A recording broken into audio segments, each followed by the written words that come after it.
বিএনপিকে মানুষ আসলে কেন ভোট দিবে? বিএনপি কি করেছে এমন যে বিএনপিকে মানুষের ভোট দিতে হবে? আপনি যখন আমাকে এই প্রশ্নটি করলেন, আমি যদি পাল্টা প্রশ্ন করি বিএনপিকে কেন ভোট দিবে না, আপনি তাহলে কি বলবেন? বিএনপিকে আসলে কেন ভোট দেওয়া উচিত হবে না?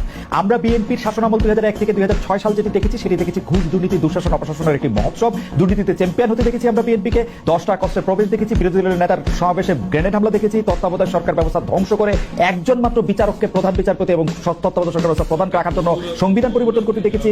10 বছর আমি যদি এর পরে আসি, এই 15 বছরের ফেসিবাদী ব্যবস্থায় বিএনপি নিজেরা কনফিউজ ছিল, জনগণকে কনফিউজ করেছে। আমি 2018 সালের ইলেকশনটাই সময় নাই, শুধু চট করে একটু বলি। 2018 সালের নির্বাচনটার মধ্যে এই নির্বাচন আনুষ্ঠানিকভাবে বর্জন করা হয়ই নাই। সেই নির্বাচনে কারচুপি সম্পূর্ণভাবে নিশ্চিত হওয়ার পর বিএনপি তার সংসদ সদস্য 6 জন বা 5 জনকে শপথ নিতে পাঠিয়েছে এবং মহিলা সদস্য আসলে কোটাটাও নিয়েছে। তারেক সাহেবের কথা যদি বলি, আমরা দেখেছি তারেক সাহেব এই সময়ের মধ্যে সবচেয়ে ভালো ভালো কথাগুলি বলতেছেন, সে কথা সত্য, কিন্তু তার কথা যে কেউ শুনতেছেন না সেটি হচ্ছে যে তারেক সাহেবের দলের লোকেরাই তার কথা শুনতেছে না। সেই জন্য চাঁদাবাজি থেকে শুরু করে বিভিন্ন সন্ত্রাস থানাঘেরাও এগুলি কিন্তু চলতেছে এবং তারেক সাহেবকে বারবার বলতে হচ্ছে এই নির্বাচন খুব কঠিন হবে এবং এই তৃণমূল কিন্তু আসলে বিএনপির কেন্দ্রীভূত না।